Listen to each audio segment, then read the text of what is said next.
Flex ko lang ang international shipping natin papuntang Netherlands. Yes po, tumatanggap na tayo ng international shipping para sa mga OFW natin through LBC or PhilPost. Mag-message lang kayo sa Facebook ng Ang Ninuno or JD Clothing Line. Kahit saan doon, ako naman yung sasagot sa inyo. Ang order niya ay tatlong white salbame, tatlong brown salbame, tatlong hoodie, and the rest dyan, yung mga bracelet ay freebie na. Ibibigay natin ng libre. Maraming maraming salamat po sa inyo sa patuloy na suporta.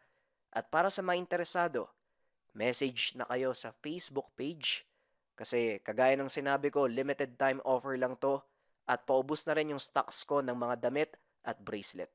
Yun lamang, maraming salamat. Simulan na natin ang kwento.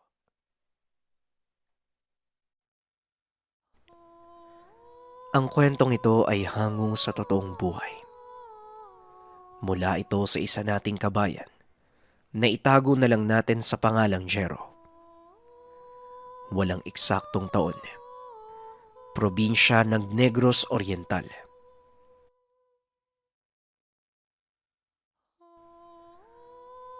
Kung minsan, napipilitan tayong gumawa ng mga bagay na ayaw natin. Lalo na kung sitwasyon na mismo ang nagtulak upang gumawa ka ng labag sa kalooban. Ito ang kwento ng ating kabayang si Jero. Lumaki sa simpleng buhay probinsya. Tinuruan ng mabuting asal ng mga magulang, lalo na sa pakikipagsalamuha sa iba.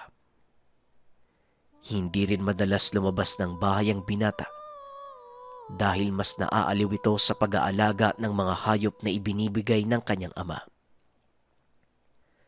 Nasa edad 10 taon pa lang si Jero ng sandaling ito. Masaya at walang hinaharap na suliranin.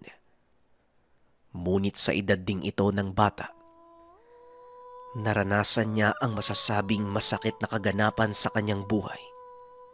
Ito ay ang pagkawala ng kanyang mga magulang. Masayang umalis si Jero sa kanilang tahanan papunta sa paaralan. Niyakap nito ang ama at ina. Walang kaalam-alamang bata na ito na pala ang pinakahuling beses na mayayakap niya ang mga magulang. Pagsapit ng hapon, masayang naglakad pa uwi si Jero. Ngunit habang papalapit sa kanilang tahanan, nakita niya ang napakadaming taong nakikiusyoso sa kanilang bakuran. Dali-daling tumakbo ang binata at pilit nakipagsiksikan sa maraming tao upang malaman kung ano ang nangyari. Pagdating niya sa loob ng bahay, halos gumuho ang kanyang mundo nang makitang nakahandusay sa sahig ang ama at ina. Kapwa sila naliligo ng dugo. At ang pinakamasakit, buntis ang ina ni Jero ng mga sandaling iyon. Wala na ang sanggol sa sinapupunan nito at ang kanyang ama naman, wala ng ulo. Hindi makapaniwala si Jero sa nangyari. Sumigaw ang bata dahil sa sobrang galit. Dinampot nito ang gulok na hawak ng kanyang ama at winasiwas sa lahat ng taong naroon. May ilang natamaan at nasugatan ng malubha. Halos magdilim ang paningin ng bata ng mga sandaling iyon at hindi sinasadyang napatay niya ang isa sa kanilang kapitbahay. Dahil dito, pinili ng mga taga-baryong itaboy palayo ang bata. Wala din itong kamag-anak sa baryo at kung meron man, siguradong magpapasya ang taong bayan na paalisin ito sa lugar. Nagpakalat-kalat si Jero sa lansangan. Pinilit mamuhay mag-isa hanggang sa makilala nito ang isang matanda. Nakaupo ito sa tabi ng daanan. Nagbebenta ng mga sangkap ng nganga. Habang naglalakad si Jero ay bigla siyang nakaramdam ng pagkahilo. Nawalan ng malay sa mismong harapan ng matanda. Nako, Diyos ko. Anong nangyari sa'yo? Hoy bata! Gumising ka ka! Wika ng matanda. Inalalayan nito si Jero papunta sa malalim na bahagi ng kalye. Pinainom ng tubig. Maya-maya pa ay nagkamalay na ang bata. Binigyan ito ng matanda ng tinapay. Ito. Kainin mo ng malam na ng sikmura mo. Taga saan ka bang bata ka? Tanong ng matanda. Taga kabilang bayan po ako eh. Pinalayas po ako ng mga tao dahil... Hindi na naituloy ni Jero ang sasabihin dahil tuluyan na itong naiyak.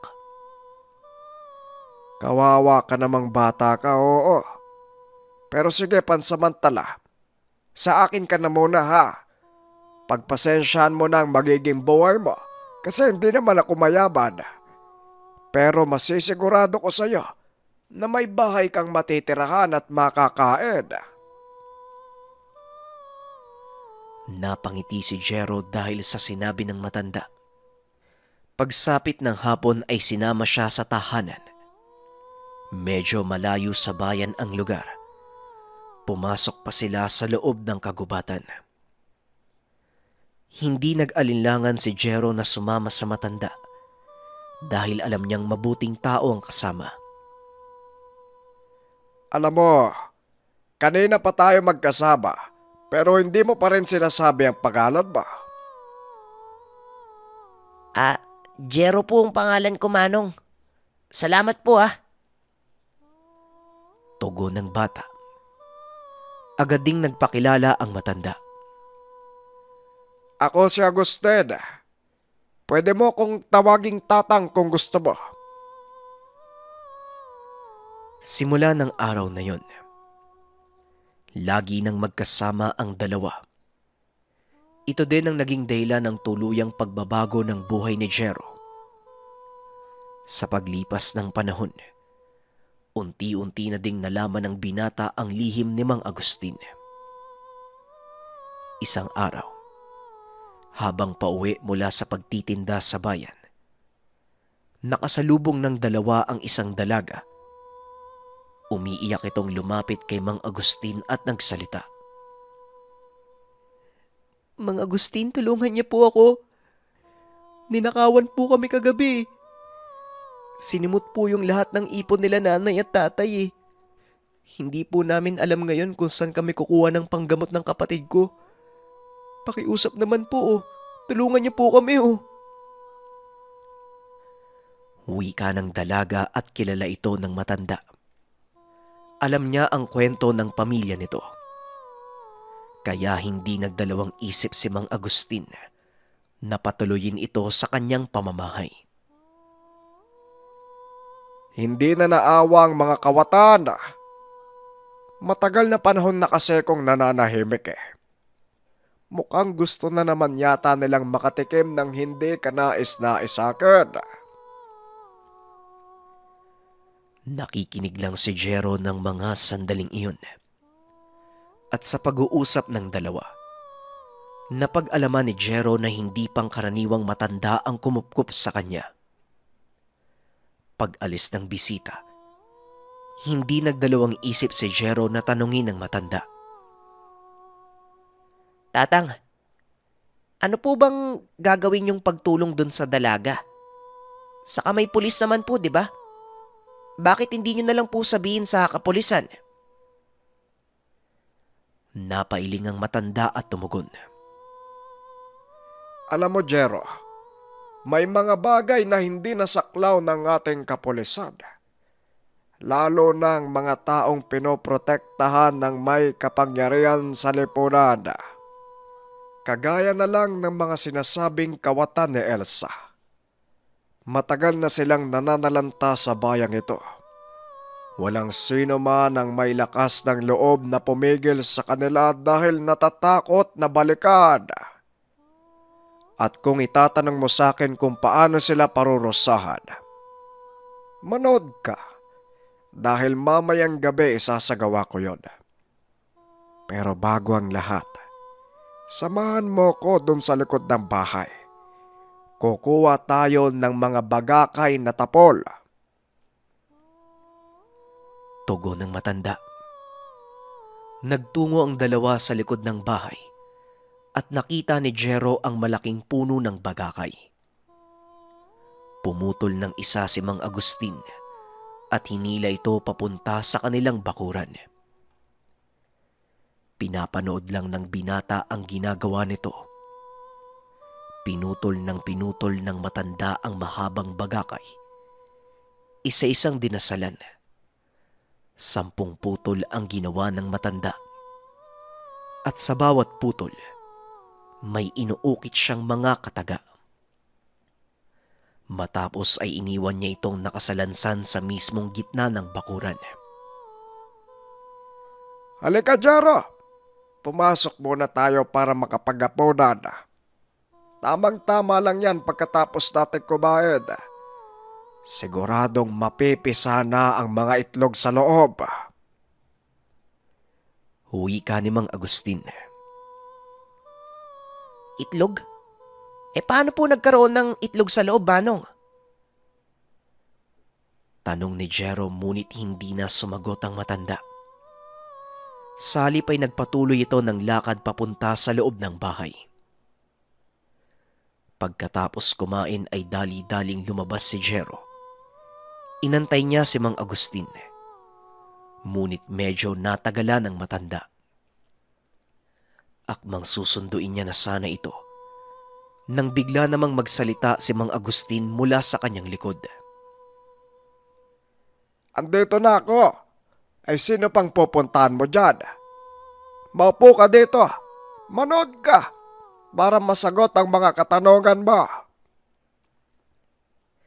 Dinampot ng matanda ang isang bagakay at inalog-alog. Napapangiti si Mang Agustin ng mga sandaling iyon. Nangangahulugang matagumpay kung ano man ang ginawa niya. Biniyak niya ang buko ng bagakay.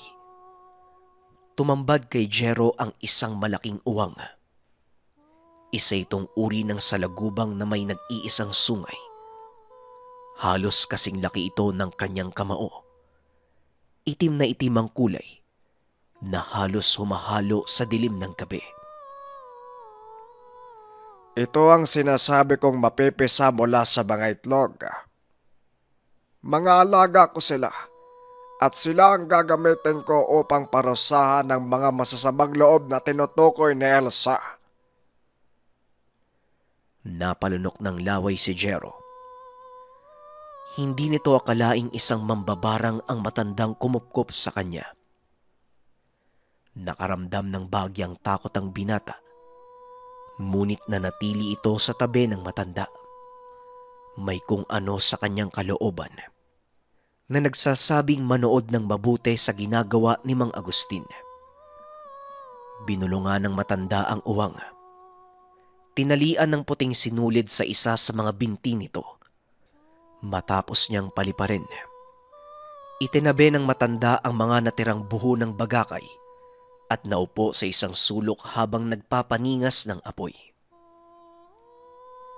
Ngayon, kailangan nating antayin bumalik ang alaga ko para malaman natin kung tagumpay ba ang ginawa kong pagtatanim ng itlog sa katawan ng nagnakaw sa bahay nila Elsa.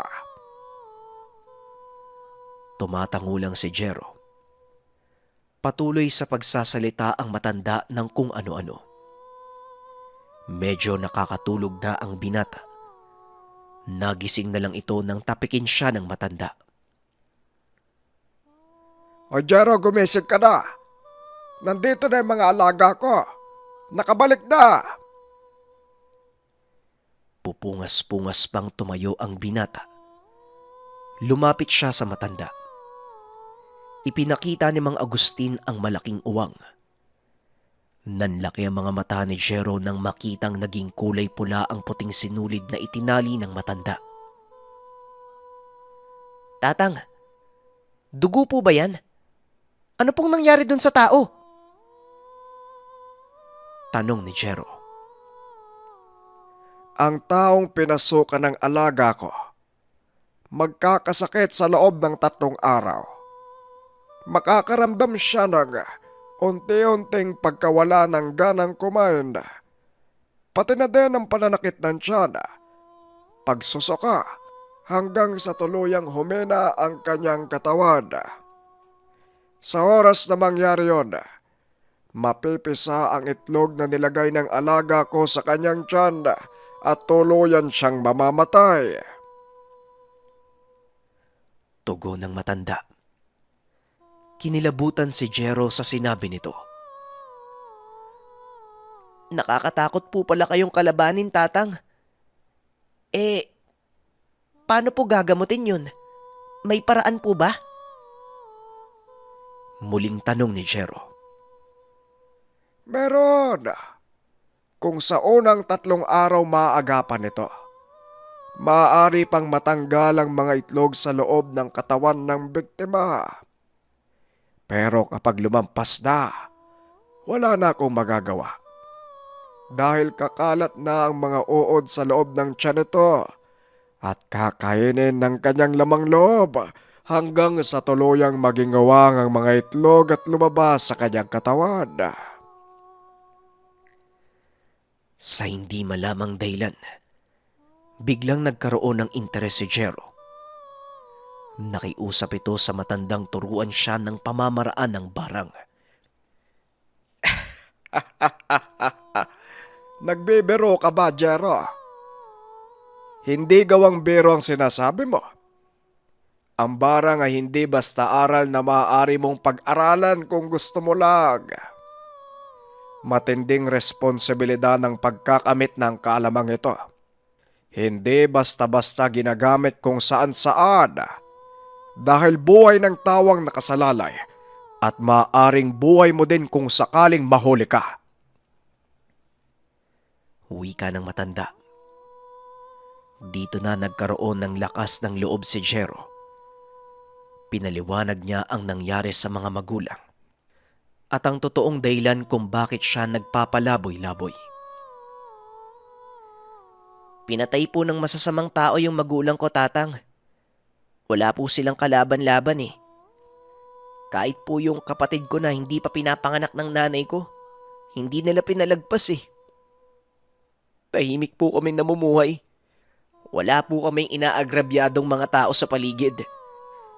At ang totoong dahilan kung bakit po ako pinaalis sa aming baryo, nakapatay po ako ng isang kapitbahay eh. Nagdilim po yung paningin ko. Aksidente ko po siyang nataga.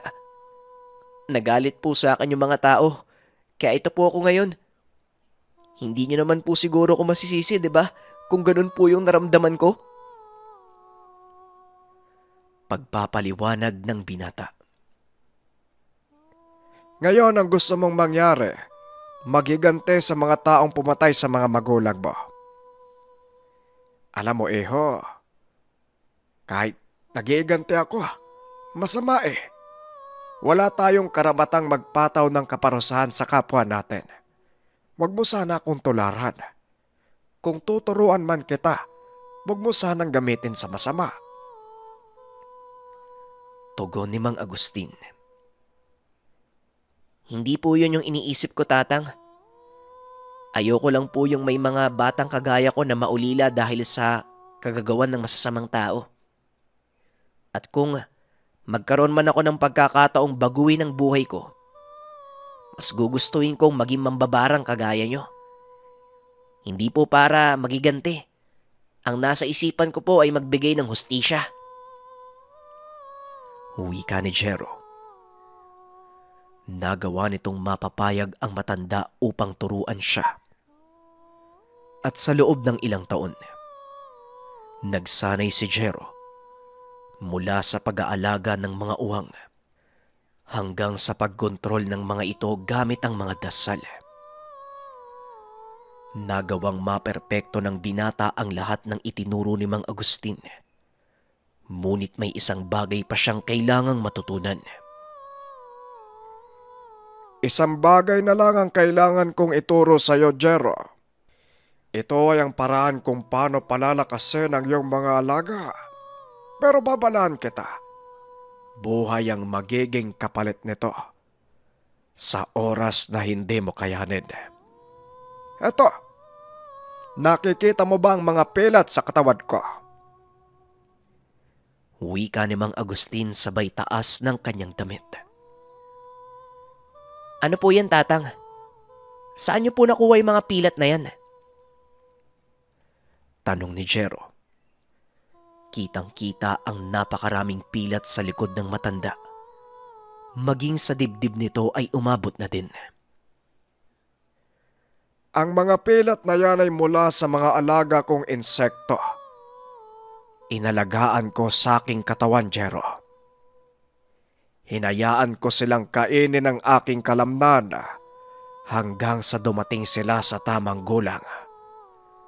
At ang mga nakikita mong uwang na ginagamit ko ngayon ay mga anak na lang ng nauna kong alaga. Kung handa ka na, eto, mamili ka sa mga itlog na to. Lunukin mo ng hindi nababasag. Mananatili ito sa katawan mo sa loob ng 5 araw hanggang sa mapisa. Pagkatapos nun, 5 araw uli bago mangitlog ang napisang uwag. Sa pagkakataong iyon, kakalat ang mga itlog sa buong katawan mo hanggang sa gumulang at lumabas sa iyong balat. Sa oras na lumabas sila, siguradong wala kang utos na hindi nila susundin. Maaari mo silang gamitin sa panggagamot o pagpaparusa sa kapwa. Nasa iyo ang pasya. Pagpapaliwanag ni Mang Agustin. Walang pagdadalawang isip na kinuha ni Jero ang isa sa mga itlog. Nilunok ito. Ilang minuto ang nakalipas ay nagsimula ng mamilipit ang binata sa sobrang sakit. Namamawis ang buong katawan ng binata habang patuloy na nanginginig dahil sa parusang dulot ng nilunok niyang itlog ng uwang. Tiisin mo lang ang sakit, bata. Manatili ka dito sa gubat. Walang sino man ang makakakita sa iyo dito. 10 araw lang, Jero. Kung talagang gusto mong maging malakas, tiisin mo ang hirap. Dahil walang malakas na kapangyarihan ang nakukuha sa simpleng paraan lang. Wika ni Mang Agustin. Matapos ay iniwan siya nitong mag-isa. Sa loob ng 10 araw, tiniis ni Jero ang lahat ng hirap hanggang sa tuluyan na ngang naglabasan sa katawan niya ang napakaraming uwang. Pag-uwi ng binata sa tahanan ni Mang Agustin, halos hindi siya nito makilala. Lubhang nag-iba ang itsura ni Jero. Naging matipuno ang katawan nito at napalitan ng mabagsik na tingin ang maamo nitong mga mata. Masaya ako at nalampasan mo ang pagsubok. Binabati kita. Isa ka ng ganap na mambabarag. Wika ni Mang Agustin. Masaya din ako, Manong, at hindi bumigay ang katawan ko. Nawalan ako ng pag-asa. Ang buong akala ko hindi na ako mabubuhay pa. Pero hito ko ngayon. Mas malakas at kumpiyansang magagawa ko mga bagay na dapat kong gawin. Pag-uusap ng dalawa. Simula ng araw na yon, hinanap ni Jero ang mga taong pumatay sa kanyang mga magulang. Ngunit sa halip na patayin sa pamamagitan ng barang, pinaamin niya ito sa harap ng kapulisan. Nagawang maikulong ng mga otoridad ang may sala at nabigyan ng hustisya ang pagkamatay ng kanyang mga magulang. Ano na ang plano mong gawin ngayon? Nagawa mo nang ipakulong ang mga taong pumatay sa magulang mo? Tanong ni Mang Agustin. Hindi ko pa po alam, Manong. Pero yaman din lang nataglay ko na ang kakayahan na itinuro niyo sa akin. Siguro, Kailangan ko tong gamitin sa mabuting paraan. Manggagamot na lang po ako para kahit papano magkaroon ng kabuluhan ng buhay ko at makatulong sa mga tao. Tugon ni Jero. Isinagawa ng binata ang kanyang plano. Ang una nitong pasyente, isang lalaking biktima ng kulam. Nagawa niyang patayin ng mangkukulam sa pamamagitan ng kanyang kaalaman. Simula nun, sunod-sunod na ang lumalapit sa kanya. Mga taong may karamdamang espiritual. Kahit pa mga ginagambala ng elemento ay hindi inatrasa ng binata. Kinilala si Jero sa bayang iyon, maging sa pinagmulan nitong baryo. Laking gulat ng mga dati niyang kapitbahay na naging ganon ang tadhana ng binata. Hindi nila lubos akalain na yayakapin ni Jero ang pagiging manggagamot. Suportado naman ni Mang Agustin ang kanyang ginagawa. At sa katunayan, palagi itong nakamasid sa kanya tuwing nagsasagawa ng panggagamot. Ngunit hindi pa rin may iwasan ang mga taong naiinggit. Pilit na sinisiraan ng mga ito si Jero dahil alam nilang mula sa kakayahan ng barang ang ginagamit nito upang manggamot ng tao. Ganun pa man, hindi natinag ang paniniwala ng mga tao sa binata. Patuloy at mas dumami pa ang mga pasyenteng nagpapagamot sa kanya dahil na din sa kakaibang bisa ng panggagamot na ginagawa ni Jero. Pinatunayan ng binata, hindi lang masama ang dulot ng barang, maaari din itong gamitin sa kabutihan.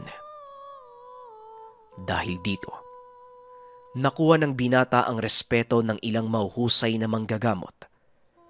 Kadalasang ipinapasa sa kanya ang mga hindi nila kayang kaso. Malugod namang tumutulong si Jero. Ni minsan ay hindi ito tumanggi sa mga taong humingi ng tulong. At dahil na din sa taglay niyang kakayahan, iginalang ang binata sa kanilang lugar. Naging tagapamagitan si Jero sa mga gulong nangyayari at nagsilbing tagapamayapa. Kinatakutan din ng mga masasamang loob ang pangalan ng binata. Makita pa lang siyang paparating, agad na silang umaalis sa lugar. Hindi rin sila sumasalubong dito sa tuwing maglalakad ang binata sa lansangan. Nawala na din ang mga masasamang loob na nang bibiktima ng mga may hirap. Maging ang mga malalaking personalidad sa likod ng mga karahasan, bigla nang nanahimik. Dahilan para maging payapa ang buong bayan at magkaroon ng maayos na pamunuan.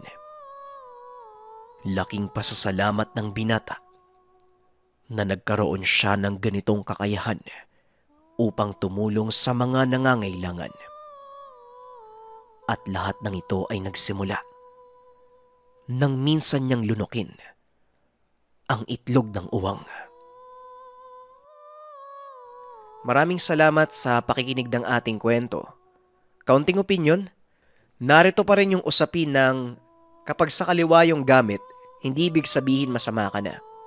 At kapag nasa kanan, hindi ibig sabihin mabuti ka na. Nariyan pa rin ang pamamaraan kung paano at para saan mo gagamitin ang mga tangan. Yun lamang, maraming salamat sa pakikinig ng ating kwento. Paalam.